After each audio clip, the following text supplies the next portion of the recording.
Hello everybody, Andy here again. Right, today I'm going to be talking about one of those subjects that I've been thinking about for quite a while now. Some of my videos in the past have dealt with things like global warming, climate change and the problems that can and is bringing at the moment. But I read a letter in a paper the other day which put a slightly different slant on it. Nowadays we're all going on about carbon footprints and your carbon footprint, my carbon footprint, and obviously the carbon footprint of all the people in the world and the problems that may cause in the future. But what this particular person pointed out was maybe it's not the carbon footprint that we should be thinking about, but the amount of footprints that we've got in the first place. And this obviously brings us on to sort of populations and population growth. The population in the world at the moment is about 6.5 billion, and it seems only yesterday that we were celebrating, if that's the right word, the birth of the 6 billionth earthling, if you want to say that.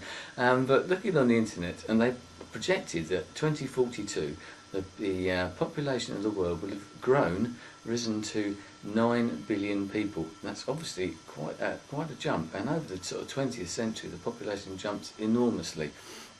In the sort of Western developed world, if you want to call it that, the population growth is actually sort of slowing down gradually, and in some places it's even sort of a negative growth. Why that is, I don't know, and some countries are becoming quite sort of worried about that for the future, whether it's to do with migration, I don't know. But and also in the Western developed areas as well, we now have a greater and greater sort of percentage of elderly people, partly to do with their sort of provision and the better provision of healthcare and the way that we live our lives, I suppose, which creates other problems, which maybe is a topic for another video. In the less developed worlds, especially in sub-Saharan Africa, apparently that's the worst area, the population is still growing and growing and growing, and this is where the problems are.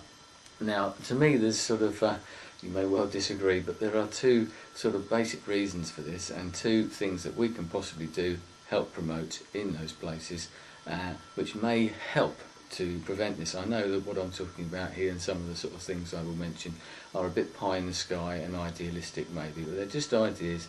Get the idea out there, stimulate some debate, see what you think, and see if other people agree with me. I may be completely wrong, but anyway. The two main things for me: education, especially education for women. Education generally, by its very nature, helps people to think better, maybe helps them promote their lives, maybe give them a job or a better job. I know once again that there may not be the great jobs over there in some of these other countries, but if people are educated better, it might make them think about what they're doing with their lives, the amount of children that they have.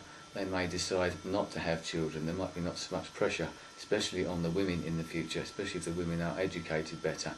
The other thing, obviously, which leads to the provision of birth control. Now, I know that this can start going across religious grounds, but I think even in some religious quarters now, it is being recognised that this is something that does need to be thought of because of the problems that the great population growth does actually bring. So that's a hopeful sign anyway. So better provision of condoms, birth control generally. Another side product of that, and something I thought of while I was jotting a couple of notes down, if we provide better education, if we provide better birth control, freely available birth control as well, that's another thing, we might actually stop or help stop the spread of HIV/AIDS, which is another one of those sort of scourges, especially in southern Africa, sub-Saharan Africa, that whole area. It's cut great swathes across the population. Great percentages, frightening percentages of the population are actually affected. That's partly to do with education once again, and provision of birth control, and it all sort of ties up with each other. So their population obviously is being affected, but that's not the right way. No one wants to see a population affected by a disease. So what does this have? The impact this has, I mentioned the environmental problems, and this does tie in with that to a great degree.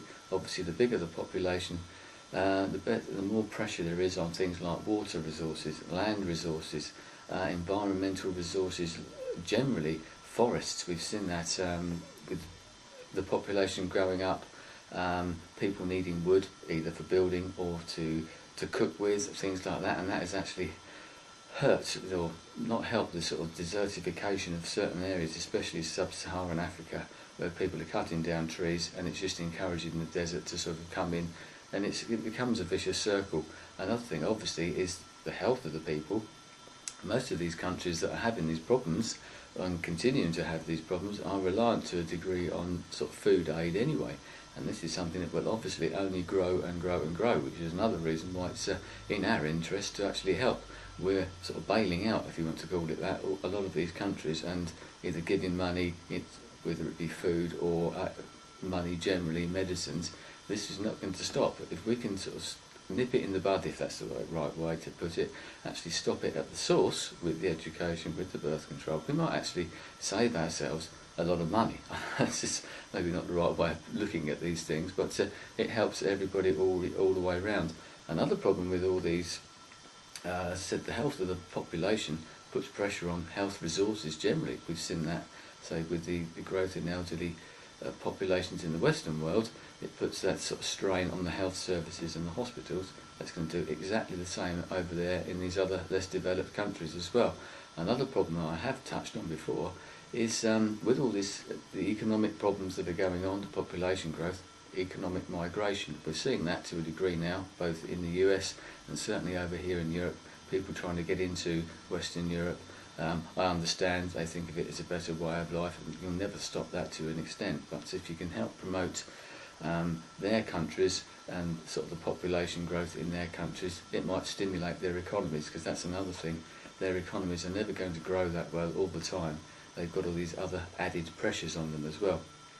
This can also lead to conflicts, whether it be water shortages, as I've touched on before.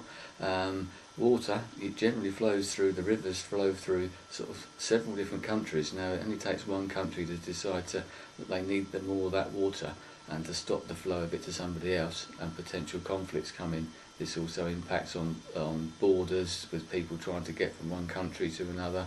So land pressures, all these sort of things, and natural resources generally, it all adds up, and when you start to think about it, it actually becomes quite a frightening prospect. So another one of the less nice aspects of it, which also happens now actually unfortunately, is infanticide. Now obviously if you've got a big family, it's better for the family generally to have boys. They feel that boys are better providers, they can go out to work, they won't have children of their own, they haven't got to pay dowries and this sort of thing in certain places. I know it's not right, but unfortunately this is what happens. We can't bury our heads in the sand. Another one of those byproducts, hopefully, is that we can help to influence that sort of thing as well, and we can stop that sort of not very nice practice. So lots of things to think of. I'll be very interested to know what you think. Personally, as I said, I think if we start by promoting the education, especially of women, if we start allowing sort of birth control or giving the free provision of birth control, that can actually help, and we might actually sort of kickstart something here. It's happened in the West over the decades and decades. As I said, this will actually help us as well, apart from obviously helping the countries that are involved and stimulating their economies, getting themselves on their feet, so they're not so reliant on the aid from ourselves, which I'm sure most of them don't really like. I'm sure they'd rather stand on their own 2 feet. So anyway, I'll be very interested to know what you think, whether you agree, whether you disagree. Have you got some solutions of yourself? And what can we do as ordinary people? Personally, I'm just putting the message out there, stimulating some debate, maybe giving you some thoughts that you hadn't really thought about before.